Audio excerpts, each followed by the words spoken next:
આજે ભારતીય જનતા પાર્ટી સંગઠન પરિવાર દ્વારા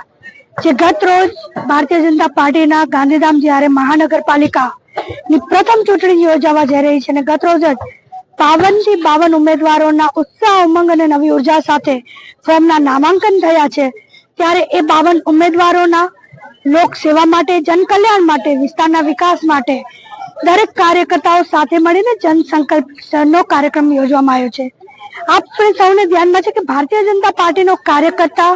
જ્યારે ભારતીય જનતા પાર્ટી સાથે જોડાય છે ત્યારે સેવાના સંકલ્પ સાથે જોડાય છે અને એ સેવાનો ભાવ લોકોના પ્રશ્નો શું છે, વિસ્તારના પ્રશ્નો શું છે, લોકોની સમસ્યાઓ શું છે, વિકાસની શું ખૂટતી કડી છે એને ધ્યાનમાં રાખી અને વિસ્તાર સુધી એના પરિપૂર્ણ કરવા માટેનો પ્રયાસનો અહીંથી આજે સંકલ્પ લેવાયો છે અને આ સંકલ્પ સાથે હું આપને વિશ્વાસ અપાવું છું કે ભારતીય જનતા પાર્ટીના પ્રથમ મહાનગરપાલિકા જ્યારે બનવા જઈ રહી છે ત્યારે ભારતીય જનતા પાર્ટીના 52 ઉમેદવાર જંગી બહુમતીથી જીતવાના છે અને આવનારા સમયમાં અઢળક વિકાસના કાર્યો અત્યારે કાર્યરત છે।